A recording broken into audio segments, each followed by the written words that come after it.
Lo tenemos ya en la línea telefónica. Samir, buenos días. Buenos días, un gran saludo a todos que le escuchan mañana de domingo. Cuéntanos, estamos abordando el tema de lo que denominamos la patrona del Táchira, la Virgen de la Consolación de Táriba. Hoy leímos a tempranas horas un trabajo del licenciado Daniel Pavón que salió en La Nación hoy, y ahí parte de tus comentarios. Háblanos al respecto, Samir. Fue a raíz de una entrevista que nos hicieron el licenciado Pavón de Diario de La Nación la semana pasada sobre la investigación que hemos venido realizando desde hace aproximadamente 3 años sobre el cuadro de la Virgen de la Consolación, la imagen de la Virgen de la Consolación, y pues es un buen resumen. El trabajo que está allí es un buen resumen sobre la importancia tanto espiritual como material de la imagen de la Consolación de Táriba, la patrona del Táchira. Sí, exactamente, un trabajo bastante en pocas líneas, pero donde puntualmente se habla, ¿no?, del trabajo de la imagen, un retablo bastante pequeño, ¿no? Muy pequeño y sobre todo muy delgado. O sea, es una tabla que pues con 1 centímetro de grosor uno piensa, bueno, ha aguantado 400 años de veneración aquí en el Táchira y no sabemos cuántos años atrás de veneración desde que fuera pintada originalmente, que como lo digo allí en el artículo, probablemente por el estilo de pintura que tiene y la figura, la misma figura, es del siglo XIII o XIV. Coméntanos, descríbanos técnicamente un poco lo que es la pintura de la Virgen de la Consolación de Táriba. Mira, por los estudios que se han podido hacer, que es toda observación directa, hasta ahora pues, no se ha podido hacer un estudio de laboratorio, de rayos X, de carbono 14, que permita determinar exactamente la antigüedad de la tabla.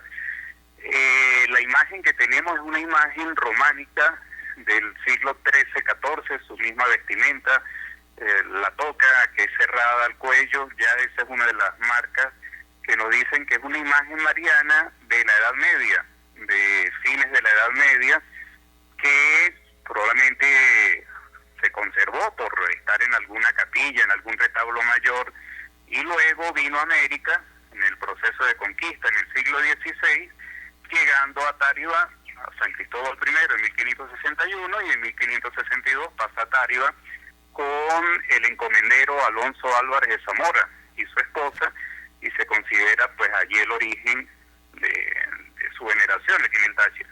Teníamos nosotros, previo a entrar a conversar contigo, un audio de un video que elaboró Cotatur, ¿no? Ahí habla en el guión que una iglesia que costó 400,000 bolívares para el momento, ¿no?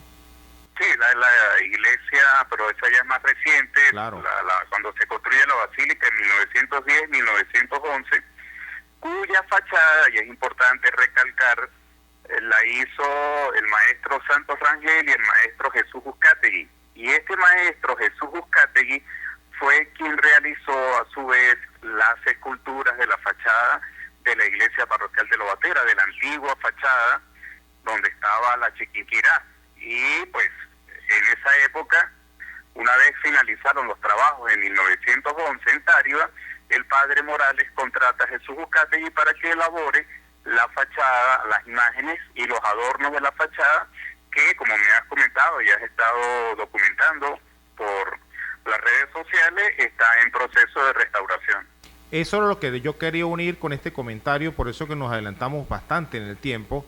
Sí, hay una conexión histórica en cuanto al autor y quien trabajó allí, y es más, en el antiguo frontis de la iglesia de Táriba, el que construyera el padre Briceño, había una imagen de la Consolación realizada por Jesús Uzcategui, y de allí pues debe ser que le vino la idea al padre Morales de traerlo a Lobatera para que construyera el frontis. Lo que queda del frontis de Uzcategui sería lo que nosotros denominamos la parte baja del nivel de la iglesia, que son las 3 puertas, los adornos que están sobre las puertas y los laterales. Es lo que queda de la original. Es lo que queda de la original. ¿Qué has podido observar con las fotos que has podido detallar en ellas, en lo que puedas observar así a grosso modo. Pues mira, admiración. En primer momento, admiración de los trabajos de la época, porque ahora con tanta tecnología que tenemos, tantos avances, nos cuesta repetir una obra como esa en su estilo, en su forma, o hacerla con esa dedicación y arte, que era lo importante. Cuando he observado las fotos y detallo que es ladrillo, argamasa, son elementos de la tierra, no eran elementos traídos, importados, etcétera, sino eran elementos que estaban allí en la misma tierra, pero organizados de una manera que generaba una estructura y un conjunto que es arte. Entonces, en primer lugar, pues me ha causado admiración ver cómo esa gente, con tan pocos estudios, tan pocos recursos, tan poco apoyo, porque el apoyo era de los feligreses que iban dando donaciones. No existía un apoyo oficial, en esa época no existía esa costumbre, y pues de ahí es donde nos viene admiración y que se haya conservado. Y ahí hay que involucrar a las torres. Los que conocemos esas torres por dentro vemos que son las piedras de la quebrada, que son piedras de quebrada unidas con argamasa, no con cemento, ni con cabilla, ni estructura, sino con argamasa, con una técnica que están todavía de pie y que debemos conservar y admirar, seguir admirando esa obra. Sin pretender entrar en ningún tipo de detalle ni de polémica, Samir, fotos previas al trabajo que se realizó el 1 de agosto, ¿estuvo alguna vez en peligro la estructura? Sí, por registros en el archivo parroquial de 1930, 1940, cuando los agustinos, que regieron la parroquia por creo que 15 años, entregan la parroquia, en el informe se habla de un refuerzo que se hizo a la torre del reloj porque apareció una fractura. Parece que o fue por un temblor de cierta consideración o por hundimiento del terreno.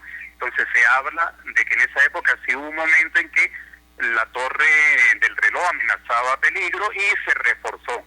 Eso está muy bien relatado en los libros de la parroquia, y consideramos que pudo ser algún problema en el terreno, algún hundimiento o algún temblor, pero he estado revisando y no he conseguido registros de temblores fuertes en esa época. ¿Cómo puede describir la fotografía que has observado sobre los trabajos? Exactamente, son fotografías de documentación por parte y archivo. ¿Por qué? Porque eso permitirá más adelante, dentro de no sé cuántos años pueda durar esta restauración, saber qué había antes, qué se está haciendo, cómo se está haciendo y qué elementos o qué características tiene. Lo que conversábamos la otra vez sobre las fotos detalladas, pues permiten conocer los materiales y reproducir esos materiales en caso de que por X razón, un temblor fuerte o algo, se desprenda alguna parte, se pueda reconstruir conservando el original, o sea, conservando la idea que el padre Morales en 1908 plasmó en esa fachada. ¿Podemos decir que esta es la primera restauración seria en 108 años?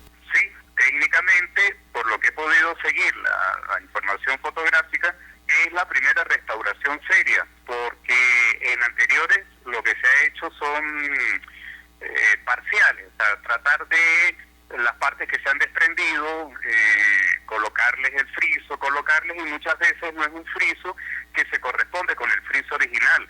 Lo que hablábamos, ese friso está hecho en mezcla real, algo que trabajaron nuestros abuelos, que era arena, ceniza mezclada, otros componentes, tierra, que es la famosa mezcla real, que creo que aún personas mayores de Lobatera la utilizan en sus construcciones, y que esa misma mezcla, cuando tengas oportunidad, Richard tenga oportunidad, todos tengan oportunidad, en el cementerio, la fachada del cementerio está construida en la misma mezcla real.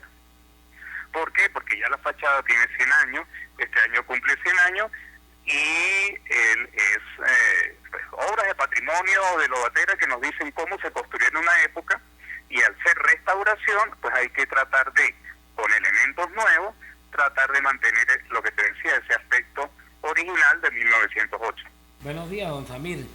Richard, un gran abrazo. Don Samir, partiendo de este hecho holístico que embarga a los lobateros con la restauración de la iglesia, quisiera hacerle la pregunta, ¿qué nos puede decir usted de esta arquitecto Sonia Becerra de Vanderlyn, quien es la encargada de la ejecución de restauración de nuestra iglesia de Lobatera? Bueno, es un arquitecto que conozco, ha trabajado sobre patrimonio, está trabajando con la gobernación, ha trabajado en la restauración de la iglesia catedral de San Cristóbal en 1997, restauró la fachada del Hospital Vargas en el año 98 y pues tiene estudios en Europa, es especialista en la materia y pues esperamos nos devuelva la fachada como era originalmente en 1908. Bien, don Samir, otra de las preguntas que a mí me embargan es sobre, ya que se está haciendo esta restauración de nuestra frontis, quería saber sobre más o menos la técnica que se debería emplear en esta restauración, conociendo sus vastos conocimientos en lo que es el arte. Podremos diferenciar, y ya les hablaba anteriormente, entre remodelación y restauración. Un proceso de remodelación es algo que me cambia el modelo y creo que esa no es la idea que se está planteando en la fachada de Lobatera, porque sería perder el valor histórico. Una remodelación es cambiar el estilo totalmente de la obra tal y como lo concibió el arquitecto o el diseñador o el promotor original. Una restauración es restaurar, volver a colocar el objeto como era originalmente, diferenciando, eso sí, de una manera muy sutil aquellas partes que son reconstruidas de las que son originales. ¿Por qué? Porque dentro de tantos años, cuando vuelvan a ver, digan, bueno, ¿qué hicieron aquí?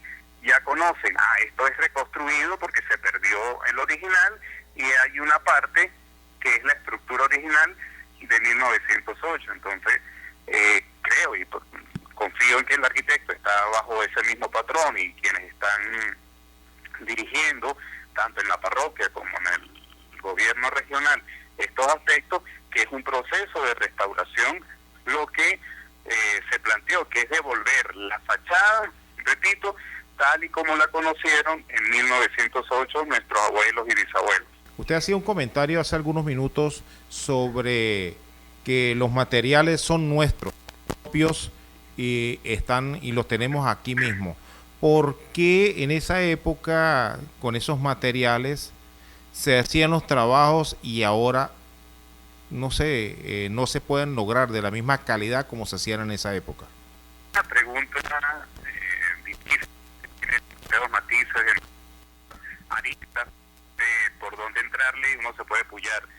Una de las primeras que diría es que se perdió esa vocación del trabajo artesanal. Nosotros lo que hacemos ahora es un trabajo mecanizado. Tú mismo lo puedes ver cuando los obreros están echando cemento, o sea, todo vamos a salir rápido, todo es lineal. Si hay que hacer una curva no da dolor de cabeza porque, ¿cómo hacemos esa curva en esa ventana? Entonces se prefiere salir a lo rápido, y lo rápido es hacer las cosas lineales, casas cuadradas, ventanas cuadradas, tal. En esa época era diferente, pues también era diferente el tiempo, pues las preocupaciones creo que eran menores, no sé, el tiempo era más lento, había más dedicación a hacerlo artesanal y hacerlo bien hecho, que durara. Y nosotros podemos también recordar estos maestros de obra de antes que encalaban nuestras casas para septiembre, para diciembre. Recuerdo al abuelo de Mike, director de la banda, don Melquiades, haciendo la mezcla con colores, y eran colores, o sea, todo era natural, era cal, los colores eran azul o verde claro, las paredes blancas, y era con paciencia y cuidado. Por eso te decía que la abuela siempre nos enseñaba, Si un obrero deja caer demasiada mezcla y ensucia demasiado el piso, no es buen obrero, porque está desperdiciando material. Entonces ahí es donde vemos que pues los tiempos han cambiado y en aquella época había más dedicación a ese trabajo, a lo que estoy haciendo, no por salir rápido, salir a terminar, sino que lo que haga sea duradero y las personas se sientan orgullosas de mi trabajo. El trajinar de esos pueblos, y eran épocas muy diferentes, ¿no? Todo era mucho más lento, se hacía con calma, ¿no? Todo era lento, todo era exacto, el tiempo pasaba y era cíclico. Entonces, imagino que esas son es una hipótesis porque no es difícil poder ubicarnos, como difícilmente las nuevas generaciones explicarán qué hicimos, qué estamos haciendo y por qué hemos hecho tales o cuales cuestiones. Sí, la globalización debe tener mucho que ver en esto, ¿no? Sí. Recuerda que uno de los grandes problemas que cambió la mentalidad de la sociedad venezolana fue, vamos a llamarlo, la petrolización de la mentalidad. O sea, el petróleo permitió que nosotros pudiésemos comprar X tipo de pintura, pudiésemos adquirir tantas cuestiones y olvidamos el trabajo, olvidamos cómo hacíamos las cosas de una manera propia para pues comprar todo. Y esa es una de las grandes tragedias que nos ha tocado vivir como generación. Se nos acabó el dinero para comprar cosas del exterior y ahora pues tenemos que comenzar a reinventar y a recordar cómo trabajaban nuestros abuelos, bisabuelos con los materiales de la tierra. Sí, digamos como un recomienzo, algo así. Sí, es eso. Bueno, alguien dijo que la vida es cíclica, que siempre volvemos a un punto para volver a arrancar, y creo que pues las crisis que viven los países son cíclicas y todo es experiencia, sí. Todo es aprendizaje, y ahí tenemos, entonces es una escuela viva. Todo el lobatero que pase frente al fronte y se quede observando esos materiales, esos adornos, esa elegancia, pues dirá, oye, trabajaron bien, lo hicieron bien. Esta frase, sembremos el petróleo, ¿qué te recuerda? Mira, eso me recuerda cuando a los papás le dicen a uno las cosas y uno, esto porque están viejos, y cuando uno llega viejo, dice, mi papá tenía razón. Eso nos pasó con el doctor Arturus Lapietri, porque él la dijo en el año 35, 36. Calcula que es la época cuando está comenzando la industria petrolera, y él lo que decía es, si el petróleo te está dando dinero, aparta ese dinero, ahorra, invierte en crear nuevas industrias, nueva diversificación de entrada, o sea, no viva solo de la renta petrolera. ¿Qué hicimos? Oye, había tanta entrada de dinero que nos dedicamos fue a vivir de esa renta petrolera. Nos olvidamos del campo. No ahorramos para nada, y ahora nos encontramos como el hijo que despilfarra una herencia, y bueno, nos toca arrancar de cero.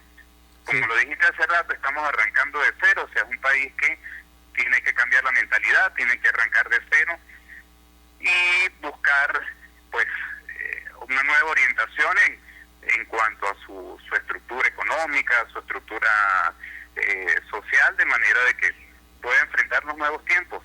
Podemos resumirlo en tenemos que volver a nuestras raíces. Hay que volver a nuestras raíces, hay que oír a los viejos, hay que leer lo que ellos hicieron, cuánto les costó, y cómo cuánto lo hicieron. Trabajo. Hay que valorar los callos de esas personas que trabajan en las aldeas, en los campos, sembrando, esas manos cortadas, como dije una vez en un discurso ahí en Lobatera, que los surcos en la frente de nuestros ancianos eran los mismos surcos de la tierra. Cuando se acabaran esos surcos se iba a acabar la prosperidad y la comida de los pueblos, porque no iba a haber agricultura. Entonces hay que regresar. Yo creo que en la educación, en la escuela, en el liceo y en la familia es donde debemos generar esa nueva orientación, ese nuevo país, esas nuevas generaciones. Repito, para que después, cuando dentro de 30, 40, 50 años, pues por lo menos digan, oye, hicieron algo bien. Sí, tenemos que recuperar ese material que tenemos en las escuelas, ¿no? Esos muchachos que son el futuro, dentro de muy pronto serán el presente, a ellos y en ellos tenemos que trabajar, ¿no? Sí, exactamente. Por eso todo el que trabaja en la educación tiene una responsabilidad y algo tan valioso en sus manos que pues debe formarlo y debe generar un nuevo ciudadano, un ciudadano para un nuevo país.